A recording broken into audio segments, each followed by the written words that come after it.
Bapak dan Ibu sekalian, tolong dipahami dengan baik bahwa nikmat keturunan itu, anak-anak, itu termasuk nikmat yang masuk dalam kategori hak prerogatif Allah Subhanahu wa taala. Jadi yang menentukan hanya Allah. Apakah dia akan cepat terlahir, atau dia lambat, atau laki-laki, atau bahkan perempuan. Kadang-kadang ada yang ingin cepat, menurut Allah mesti lambat, sesuai dengan maslahat keluarganya. Ada yang ingin lambat, tiba-tiba jadi cepat. Ada yang pengen laki-laki, jadinya perempuan. Ada yang pengen perempuan, lahirnya laki-laki. Ini yang cukup menarik. Konsep itu ada di Quran, surah ke-31 ayat 34. Saya tidak masukkan di sini. Ada 5 hak prerogatif Allah Subhanahu wa taala yang tidak akan pernah diketahui oleh makhluk manapun, termasuk malaikat Jibril yang paling dekat dengan Allah Subhanahu wa taala. Perhatikan kalimatnya. Quran surah 31 Luqman ayat 34. Innallaha 'indahu 'ilmus sa'ah. Hanya Allah yang akan mengetahui tentang kapan terjadinya kiamat. Jadi kalau ada isu mengatakan kiamat akan terjadi tanggal sekian, bulan sekian, tahun sekian, maka Anda bisa langsung tepikan itu. Mustahil. Dulu saya ada di Garut tahun 1999. Ada isu beredar menyampaikan kiamat akan terjadi tanggal 9 bulan 9 tahun 1999. Masya Allah, sebagian pasar agak sepi Pak, sebagian tempat mulai agak sepi. Ternyata tidak terjadi. Konon kabarnya diundur ya, pada tanggal 2 bulan 2 tahun 2012 ya, tahun 2002. Ternyata nggak kejadian juga gitu ya. Jadi kalau ada isu-isu tentang kiamat, tentang macam-macam, itu mutlak pengetahuannya yang milik Allah Subhanahu wa taala. Jelas di sini. Baik, wa yunazzilul ghaib, dan yang mengatur cuaca. Apakah di sini terjadi hujan atau tidak sama sekali? Di sini terjadi salju, di sini kering, ya. Itu hak Allah. Makanya tidak ada kepastian cuaca, yang ada hanya perakiraan cuaca. Tidak ada kepastian, yang ada hanya perakiraan cuaca. Nah, yang ketiga, wa ya'lamu ma fil arham, dan yang menentukan proses yang terjadi di dalam rahim. Jadi kita nggak bisa pilih. Walaupun Anda berikhtiar, ada metodenya, ini ya, supaya cepat bisa mengandung dan melahirkan. Kalau Allah belum berkehendak, belum bisa terjadi. Ini ya, supaya agak lambat ditahan-tahan kandungan.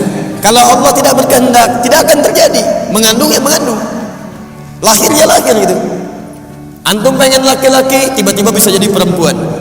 Nah, yang harus Anda ketahui penting di sini, ternyata nikmat keturunan ini selain diatur khusus oleh Allah Subhanahu wa taala tentang qadarnya, juga telah ditetapkan oleh Allah berdasarkan maslahat di rumah tangganya. Jadi tidak ditetapkan oleh Allah terlahir seorang anak kecuali akan melengkapi kekurangan yang ada di kedua orang tuanya. Antum mengharapkan perempuan, tiba-tiba lahir laki-laki, karena yang dibutuhkan untuk melengkapi sifat orang tuanya memang anak laki-laki. Selanjutnya mungkin laki-laki lagi, selanjutnya bisa perempuan, dan seterusnya. Dan hukum ini, tolong garis bawahi, berlaku untuk seluruh kalangan manusia. Tidak peduli apakah dia seorang nabi, rasul, atau manusia biasa sekalipun.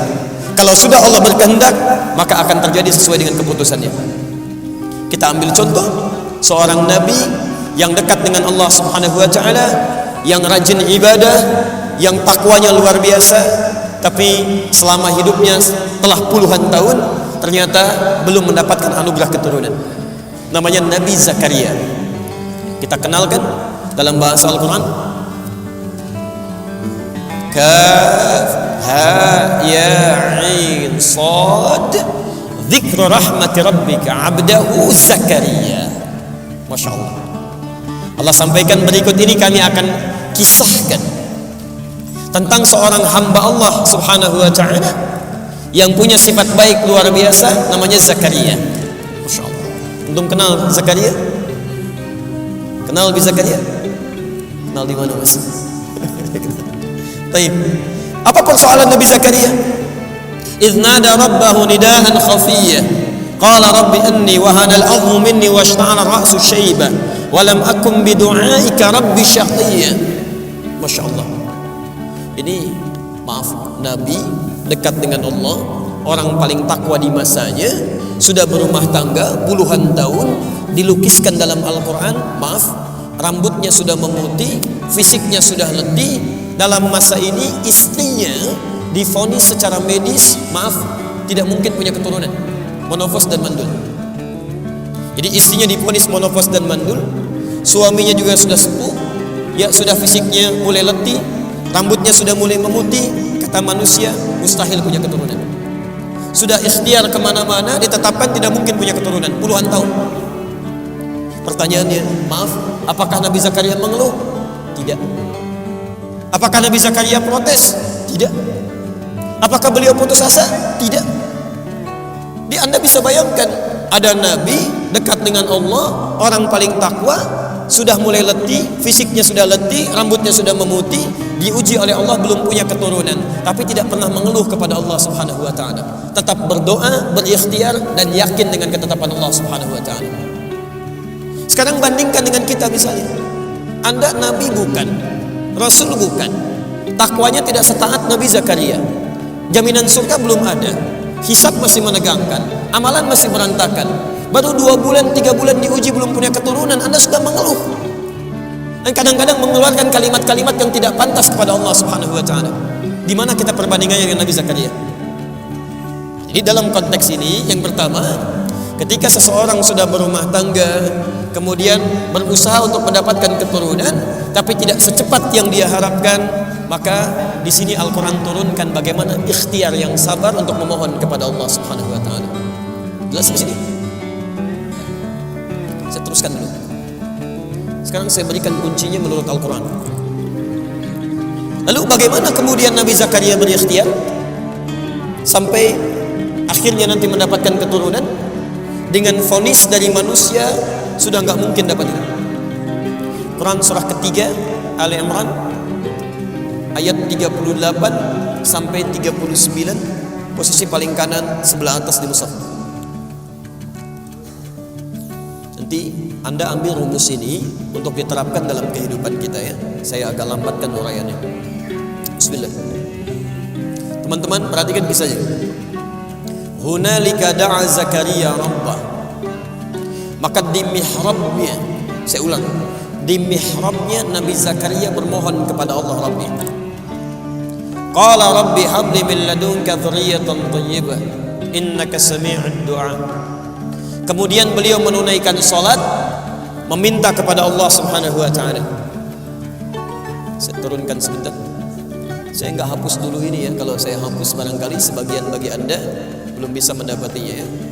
1, mihrab. 2, salat. 3, doa. Nanti saya turunkan ayatnya. Perhatikan, fokus. Saat semua orang mengatakan mustahil kamu punya keturunan, gak mungkin terjadi ini pada kamu, sudah gak bisa ini, maka ajaran Quran menyampaikan kepada kita, saat semua makhluk sudah mengatakan ini mustahil, maka tinggalkan semua perkataan makhluk, mohonlah kepada Allah Sang Khalik yang tidak punya batas dalam kuasanya. Jadi kalau Anda sedang mengalami peristiwa dalam kehidupan dunia, kemudian semua orang mengatakan itu mustahil, tidak mungkin, tidak bisa, itu tanda dari Allah Subhanahu wa taala yang pertama, agar meninggalkan semua pendapat manusia dan langsung bermohon kepada Allah Subhanahu wa taala. Ini rumusnya. Baik. Bagaimana cara bermohon ya? 1, cari satu tempat yang sekiranya bisa lebih mendekatkan diri Anda dengan Allah Subhanahu wa taala. Di Quran itu ada 3 tempat yang dimuliakan. Bila Anda bermohon kepada Allah dan melakukan ibadah di dalamnya, itu akan lebih cepat tersambung dengan Allah Subhanahu wa taala. Saya agak cepat. 1, namanya masjid, dan kita berada di dalamnya sekarang. Ya, Quran surah kedua Al-Baqarah ayat 114, Quran surah 9 At-Taubah ayat 18. Yang kedua namanya musalla. Musalla. Quran surah kedua Al-Baqarah ayat 125, posisi paling kanan di pertengahan, ke bawah sedikit. Wa idz ja'alna al-baita mathabatan lin-nasi wa amna wattakhidhu min maqami Ibrahim musalla. Yang ketiga, ini yang jarang diungkap. Namanya mihrab. Mihrab. Hati-hati, namanya mihrab. Quran surah ketiga Ali Imran ayat 37 sampai dengan 38. Mihrab ini sering dipahami keliru oleh sementara orang. Kalau disebutkan mihrab, yang terbayang adalah tempat imam di depan dalam memimpin sholat. Padahal dalam kalimat fikih yang disebut dengan mihrab itu adalah tempat yang dikhususkan untuk kepentingan ibadah saja dan tidak harus luas. Ya, walaupun rumah Anda cuma petakan misalnya, ya, misal saya pernah mengontrak cuma petakan Pak, tapi kita sediakan satu bentangan selebar sajadah yang kita jadikan mihrab di situ. Jadi hanya untuk ibadah saja. Ya. Salatnya di situ, baca Al-Qur'annya di situ, zikirnya di situ, dan tidak harus dicampuri dengan kegiatan-kegiatan dunia yang lain. Jadi kalau mau makan, jangan makan di situ. Kalau mau baca Quran, jangan baca di situ. Anda lihat handphone, keluar dari situ. Itu mihrab. Nah, kalau Anda punya tempat seperti ini, disebutkan dalam Al-Quran, mihrab itu termasuk satu-satunya tempat yang jika benar Anda miliki dan ibadah di dalamnya akan mempercepat terkabulnya doa. Akan mempercepat terkabulnya doa. Ya. Bahkan rizki Anda yang sulit pun, bila Anda memiliki mihrab khusus untuk ibadah, itu diantara yang tercepat untuk mengantarkan rizki kepada Anda. Seperti nanti saya kisahkan bagaimana seorang Maryam dibuatkan mihrab oleh orang tuanya sampai-sampai rizkinya Allah yang antarkan langsung di situ. Hadir di dalamnya maksudnya. Nah, sekarang Nabi Zakaria divonis tidak mungkin punya keturunan, mustahil. Maka yang beliau lakukan pertama kali adalah membuat mihrab. Kemudian apa yang dilakukan di situ? Beliau bangkit tunaikan salat dan berdoa memohon kepada Allah Subhanahu wa taala. Dari mana taunya salat kemudian menunaikan doa di sini? Lihat ayat 38 sampai 39-nya. Hunalika da'a Zakaria rabbah. Di mihrabnya Nabi Zakaria menunaikan salat dan berdoa kepada Rabbi. Qala rabbi habli min ladunka dzurriyyatan thayyibah innaka sami'ud du'a. Ya Allah, hamba mohon ya Allah. Semua makhluk mengatakan hamba tidak mungkin punya keturunan. Sekarang hamba hanya mohon kepadamu saja yang tidak punya batas dalam kuasa. Engkau pasti mendengar doa hamba. Apa yang terjadi? Ini yang paling menarik. Begitu doanya disampaikan kepada Allah, selesai beliau berdoa, salatnya belum selesai. Masih berdiri dalam salatnya. Dalam bahasa Arab, berdiri itu disebut dengan qaim, qaimun. Artinya berdiri.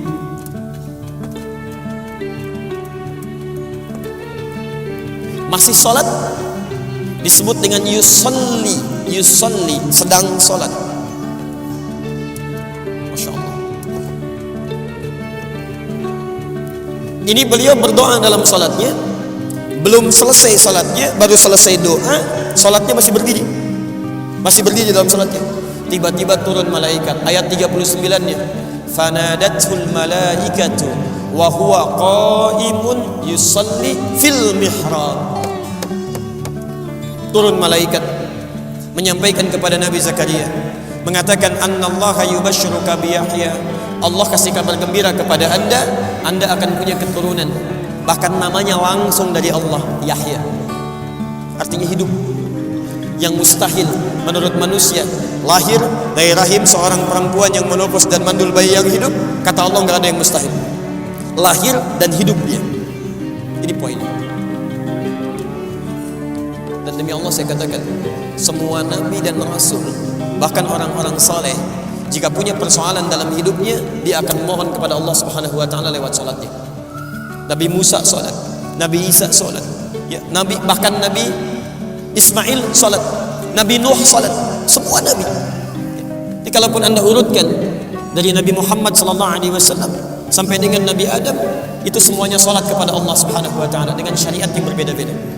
Muhammad bin Abdullah bin Abdul Muttalib bin Hashim bin bin Abdul Manaf bin Qusay bin Murrah bin Kilab bin Ka'ab bin Ghalib bin Fihr bin Malik bin Nadar bin Khuzaimah bin Mudrikah bin Ilyas alaihissalam bin Nizar bin Mudar bin Ma'ad bin Adnan bin Addi bin Adri bin Muqawwam bin Nahur bin Tarikh bin Ya'rub bin Yasjub bin Nabit bin Ismail alaihissalam bin Ibrahim alaihissalam bin Azar atau bin Nahur bin Abir bin Kinan bin Arfakhshad bin Sam bin Nuh alaihissalam bin Mihlail bin Matushala bin Kinan bin Anwas bin Thith bin Adam alaihissalam. Semuanya ketika punya persoalan dimintakan oleh Allah Subhanahu wa taala, memohon kepada Allah. Tidak ada kata putus asa. Demi Allah saya katakan, kalau di Quran ada kalimat putus asa pertama kali, saya orang pertama yang akan mempraktekkan itu. Jadi kalau Anda sedang ada dalam situasi seperti ini, jangan putus asa, mohon kepada Allah, mintakan dengan penuh ketulusan.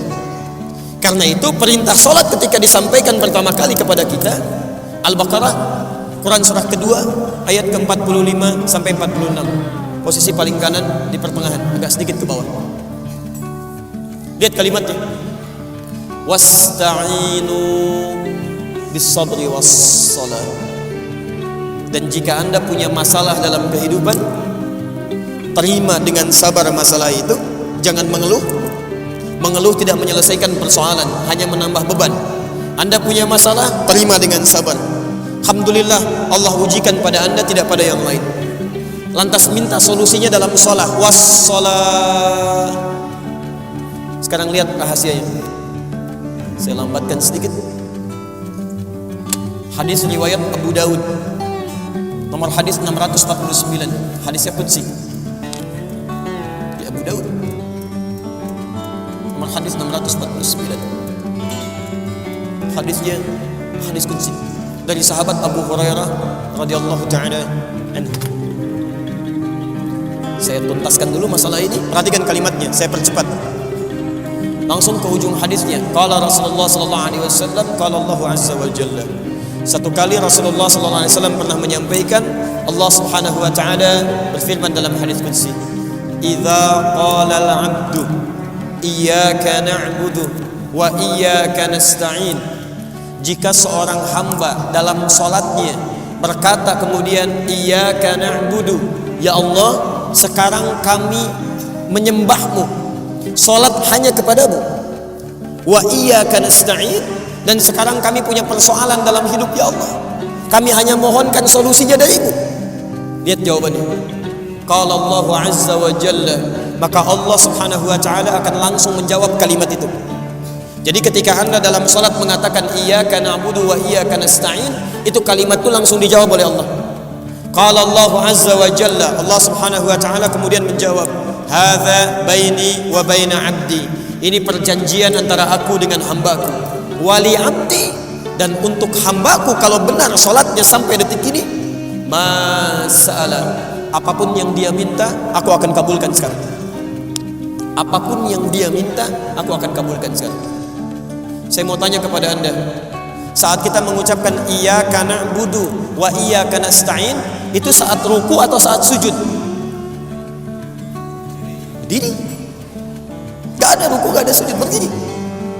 Tadi Nabi Zakaria minta saat berdiri atau ruku? Berdiri. Anda bayangkan, Nabi Zakaria berdiri minta kepada Allah, dikabulkan.